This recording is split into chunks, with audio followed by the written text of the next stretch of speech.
먼저 오늘 본문 17절 18절을 보시면은 여호야다의 죽음 후에 요아스와 백성들이 하나님으로부터 멀어지기 시작했습니다. 요아스는 이스라엘과 하나님과 또 그 성전에 대해서 선을 행했던 여호야다의 가르침을 버리고 그 대신에 그에게 절하면서 다가온 유다 방백의 말을 들었습니다. 그 결과 유다의 백성들까지도 하나님의 성전을 버리고 하나님을 떠나고 아세라 목상과 우상들을 섬기게 되었습니다. 그러니까 이 한 명의 지도자가 잘못된 선택을 하고 또 악한 길로 가자 온 나라 모든 백성들이 이 악한 영향력 아래서 죄를 짓는 모습을 확인하게 되는 것입니다. 요아스와 유다 백성들의 이 죄로 말미암아서 이제 하나님의 진노가 유다와 예루살렘에 임하게 됩니다. 그래서 19절 20절을 보시면 그럼에도 불구하고 이제 하나님께서 요아스와 또 백성들이 악한 길에서 떠나서 회개해서 돌아올 수 있도록 기회를 주시는 것을 보게 됩니다. 선지자를 보내셔서 하나님의 말씀으로 경고하시는 것이죠. 그럼에도 유다 방백들의 말은 잘 들었던 요아스와 백성들이 정작 하나님의 말씀은 듣지 않습니다. 하나님께서는 이 애굽에서 이스라엘을 건져내실 때부터 계속해서 부지런히 선지자들을 보내셔서 하나님의 말씀을 듣게 하셨습니다. 그러나 이 하나님께서 세우신 왕과 하나님의 백성이라는 자들은 선지자들을 비웃고 그 하나님의 말씀을 멸시하는 모습을 또 반복적으로 보여주고 있죠. 이것이 죄인인 우리의 어리석고 악한 모습입니다. 하나님께서는 우리를 사랑하셔서 우리에게 하나님의 말씀을 계속 들려주십니다. 그 말씀 안에서 우리의 죄와 또 연약함과 답 없음에 대해서 계속 드러내시고 지적하시며 경고하시죠. 그러나 우리는 잘 듣지 않습니다. 오히려 우리를 상하게 하고 결국에는 우리를 망가뜨리는 이 세상의 헛되고 부정한 소리들, 거기에는 잘 귀 기울이고 막 열심히 배우려고 하고 잘 따라가지만 우리를 위한 그 생명의 말씀에는 좀처럼 귀 기울이지 않고 또 듣고도 순종하지 않는 것이죠. 이렇게 요아스와 백성들이 하나님을 버리고 계속 완강하게 버티자 하나님께서는 제사장 여호야다의 아들 스가랴를 하나님의 영으로 감동시키셔서 백성 앞에 높이 서서 그들에게 하나님의 말씀을 선포하게 하십니다. 하나님께서 이전에 여호사밧 때 레위인에게 성령을 보내셔서 그를 통해 하나님의 말씀을 선포하셨던 것처럼 앞에 20장에 나오죠. 이번에는 제사장 스가랴에게 이제 성령이 임하셔서 하나님의 말씀을 선포하게 하시는 것입니다. 그러면서 하나님께서 이렇게 말씀하시죠. 20절 이제 중반부 이후부터 보면은 너희가 어찌하여 여호와의 명령을 거역하여 스스로 형통하지 못하게 하느냐 너희가 여호와를 버렸으므로 여호와께서도 너희를 버리셨느니라. 아멘. 요아스와 백성들이 하나님의 말씀을 붙잡지 않음으로써 이제 스스로 형통할 수 없게 한다 이렇게 지적하십니다. 또 그들이 여호와를 버렸으므로 여호와도 그들을 버리셨다 이렇게 선언합니다. 아사가 구스 군대를 물리치고 돌아왔을 때 하나님께서 아사랴 선지자를 통해서도 이런 말씀을 주신 적이 있습니다. 15장 2절에 보면은 너희가 여호와와 함께하면 여호와께서 너희와 함께하실지라 너희가 만일 그를 찾으면 그가 너희와 만나게 되시려니와 너희가 만일 그를 버리면 그도 너희를 버리시리라. 아멘. 그러니까 하나님께서는 지금 단순히 너희가 잘못했으니까 심판을 받아라 이렇게 통보하시는 것이 아니라 너희가 지금처럼 이렇게 나를 버리면 큰 어려움과 심판을 받게 될 것이다. 그러니까 어서 회개하고 나에게 돌아와라. 나에게 돌아오는 게 너희에게 형통이다. 왜 형통한 길을 택하지 않고 이렇게 반대로 어리석은 길을 택하느냐 이렇게 경고하시면서 깨닫고 돌아오도록 회개할 기회를 주시는 것입니다. 하나님께서는 이렇게 하나님의 자녀들이 악한 길로 나아갈 때 어떻게든 다시 돌이켜서 바른 길로 돌아오도록 하나님의 말씀을 선포하시고 듣게 하시죠. 그리고 이미 말씀하셨던 대로 약속하셨던 대로 잘못했을 때 징계를 자녀에게 하나님께서 주시는 축복이고 특권이라고 할 수 있습니다. 그 징계를 받으면서 이제 깨닫게 하십니다.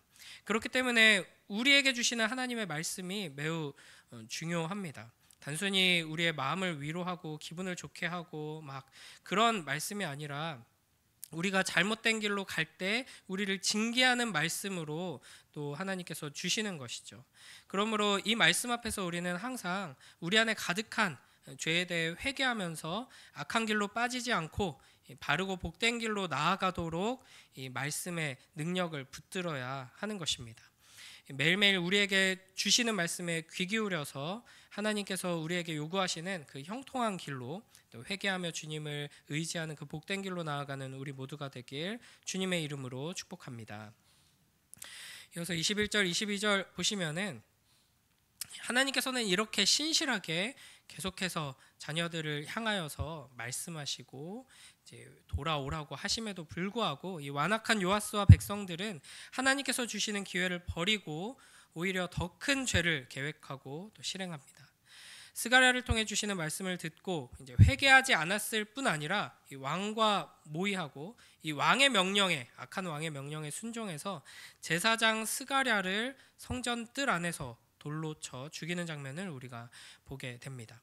여기서 이제 죽게 되는 순교자 스가랴가 바로 예수님께서 언급하신 그 사가랴라고 할 수 있습니다. 누가복음 11장 51절 보면 곧 아벨의 피로부터 제단과 성전 사이에서 죽임을 당한 사가랴의 피까지 하리라.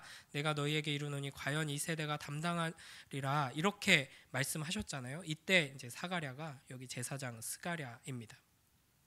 무엇보다 이 제사장 스가랴는 여호야다의 아들입니다. 여호야다가 누구인가? 요아스가 갓난 아기일 때 목숨을 걸고 그를 보호해 준 사람이었고 성전에 숨겨서 길러주고 왕의 자리에 오르게 해주고 나라를 하나님의 뜻대로 잘 통치할 수 있도록 항상 곁에서 가르치고 도와주고 앞장서서 본을 보였던 사람입니다.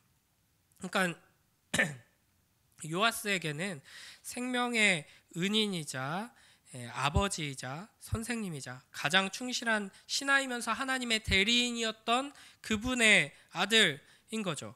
그러니까 그 여호야다를 이어서 그의 아들 스가랴가 계속해서 곁에서 그 역할을 감당하고 있었는데 요아스는 배은망덕하게도 그런 스가랴를 죽인 것입니다. 25절에 의하면은 이때 이제 요아스와 백성들은 스가랴 한 사람만이 아니라 이제 다른 제사장들도, 그러니까 이제 스가랴의 형제와 또 자녀들까지도 함께 죽인 것으로 나타납니다. 게다가 이 배은망덕하고 끔찍한 살인을 여호와의 전뜰 안에서 저지릅니다.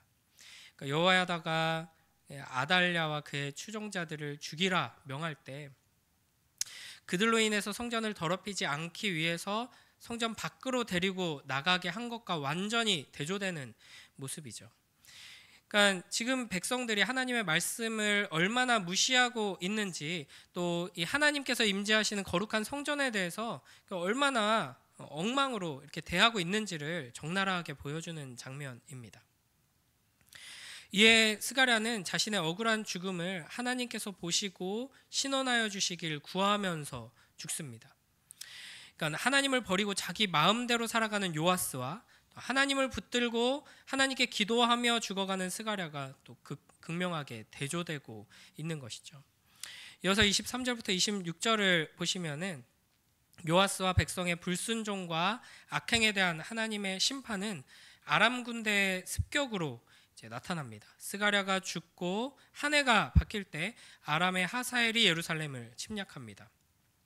23절에서는 그들이 요아스를 치려고 올라와서 백성 중에 모든 방백들을 다 죽였다라고 표현하면서 아람의 침략이 하나님을 버리고 우상에게로 돌아가게 한 그 유다 방백들과 또 그들의 말을 듣고 그 자신과 백성을 하나님으로부터 멀어지게 한 그 요아스의 죄에 대한 하나님의 심판이다 하는 것을 분명하게 드러내고 있습니다. 아람 군대는 수가 적었지만 규모가 큰 유다 군대를 진압했습니다. 왜냐하면 요아스와 그 백성이 여호와를 버렸기 때문이죠. 그래서 요아스는 이 전쟁에서 크게 부상을 당했는데 적군은 그를 버리고 갑니다. 이때 요아스의 신하 둘이 요아스가 제사장 여호야다의 아들들을 죽인 것에 앙심을 품고 공모해서 요아스를 침상해서 죽입니다. 이들의 공모와 이 살해 장면은 요아스가 백성들과 공모해서 스가랴를 죽인 죄가 그대로 이제 돌아간다 하는 것을 또 잘 보여주죠. 이로써 이제 스가랴가 죽을 때 했던 기도가 금세 응답되는 것을 또 확인할 수 있습니다. 그리고 이 요아스를 죽인 이들의 어머니는 각각 암몬과 모압 여인이다 하는 것을 또 밝히고 있습니다.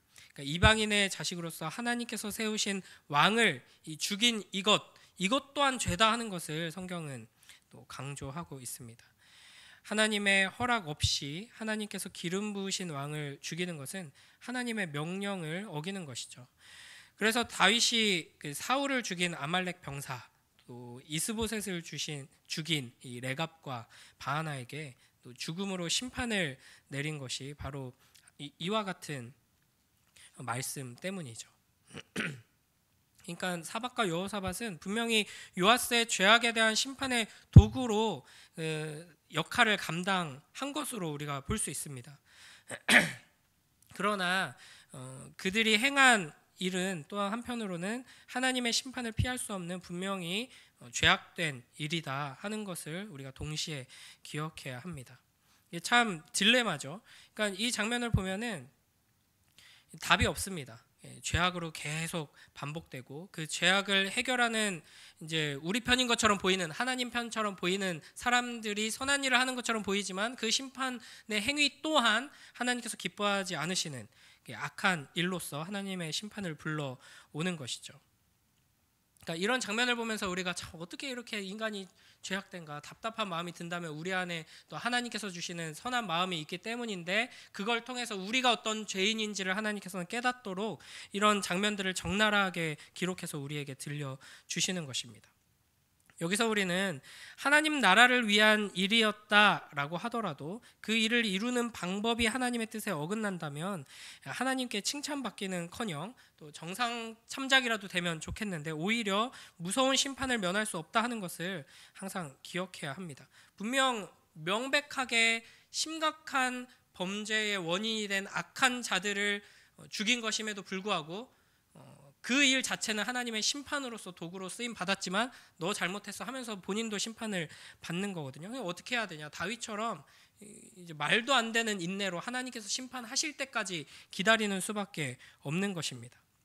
그러니까 우리에게 요구되는 하나님의 뜻을 이루어가는 하나님의 백성, 하나님의 자녀로서의 삶, 하나님의 나라를 이루어가는 방식은 굉장히 어렵습니다. 그렇기 때문에 매일매일 하나님의 말씀을 우리가 기준으로 삼아서 하나님의 말씀에 순종하는 삶을 살아가기 위해서 스스로 계속해서 회개하면서 말씀을 붙들고 하나님의 성품을 닮아가는 그 노력이 없이는 하나님의 나라를 위한 귀한 도구로는 쓰임 받았는데 궁극적으로 자기 자신은 구원받지 못하고 하나님과 상관없는 자로서 자기도 심판받는 그런 끔찍한 결과로 나아갈 수 있다는 겁니다.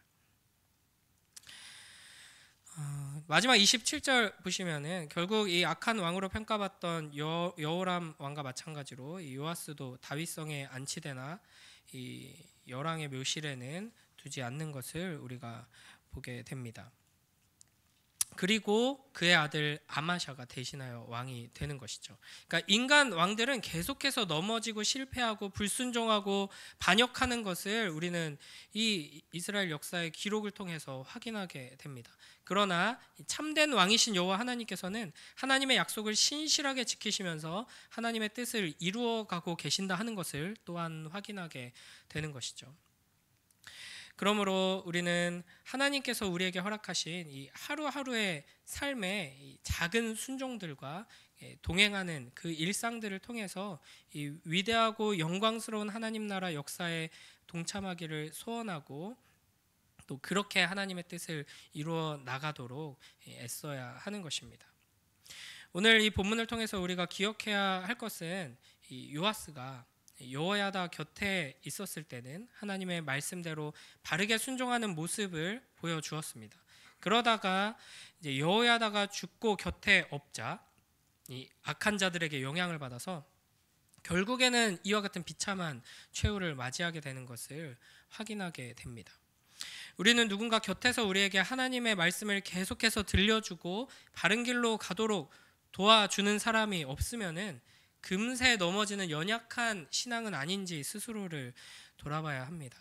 또 부모가 곁에서 지켜보며 가르칠 때는 신앙생활을 잘 하는 것처럼 보이지만 부모의 영향력이 약해지거나 아니면 공동체의 품을 떠나서 멀리서 지내면서 순식간에 신앙이 무너지는 경우를 많이 보게 됩니다. 그러니까 자기 신앙을 가지지 못하고 그냥 이제 외부 환경 때문에 신앙이 있는 것처럼 보이는 경우가 상당히 많습니다. 자녀들이 좀 심각하고요. 이런 문제가 청년이나 심지어는 직분을 이미 받고 신앙생활 열심히 하는 것처럼 보이는데 환경이 확 달라지고 공동체의 보호가 없고 옆에서 눈치 볼 사람이 없게 되는 경우, 확 무너지는 경우를 우리가 많이 보게 됩니다. 코로나 때 많이 겪으셨죠. 그러므로 우리는 단순히 가르치는 대로 잘 순종하고 따라오는 신앙에서 만족해서는 안 됩니다. 스스로 하나님을 찾고 의지하는 나의 신앙을 가져야 하고 오히려 연약한 이들을 돕고 가르치며 선한 영향력을 끼칠 수 있는 성숙한 믿음의 사람이 되도록 힘써야 하는 것입니다. 그러니까 그저 이렇게 잘 따라가는 정도가 아니라 내가 또 누군가를 섬기고 믿음이 연약한 이들을 이끌어 줄 수 있는 이제 지도자가 되고 리더가 되고 이제 제자를 키워내는 제자가 되겠다는 그런 소망과 사명감을 가지고 우리가 신앙생활을 해 나가야 하는 것입니다. 오늘 이 말씀을 붙들고 우리가 두 가지를 기도하면 좋겠습니다. 우리의 자녀들 가운데 지금은 예배도 잘 나오고 또 신앙생활 잘 하는 것처럼 보이지만 이제 스스로의 그 신앙과 또 견고한 그 뿌리가 없는 우리의 자녀들, 또 믿음이 연약한 지체들 하나님 자라게 하여 주시옵소서. 또 그들을 위해 내가 더 성숙한 신앙이 되어서 본을 보이고 또 그들을 믿음 안에서 보호해주고 자라게 하는 그 귀한 역할을 감당할 수 있도록 내 믿음이 더욱 견고해지고 굳건해지고 또 성숙해지고 삶 속에서 그 믿음의 능력이 나타나는 우리의 일상이 될 수 있도록 주님 축복하여 주시옵소서. 이 말씀 붙들고 기도하며 또 오늘 하루도 승리하고 오늘 하루의 삶을 통해서 한 걸음 더 성숙해 나가는 우리 모두가 되길 주님의 이름으로 축복합니다. 기도하겠습니다.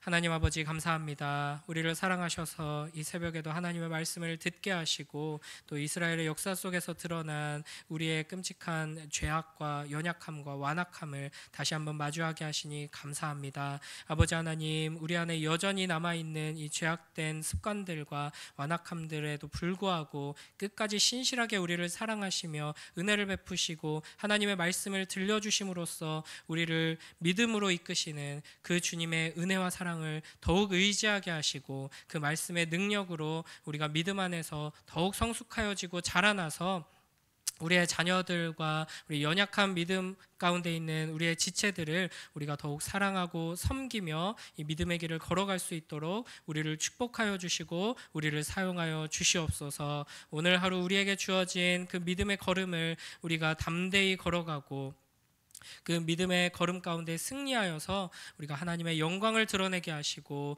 또 더욱더 자라나고 성숙하는 주님의 자녀들 될 수 있도록 축복하여 주시옵소서. 감사드리며 예수님 이름으로 기도드립니다. 아멘.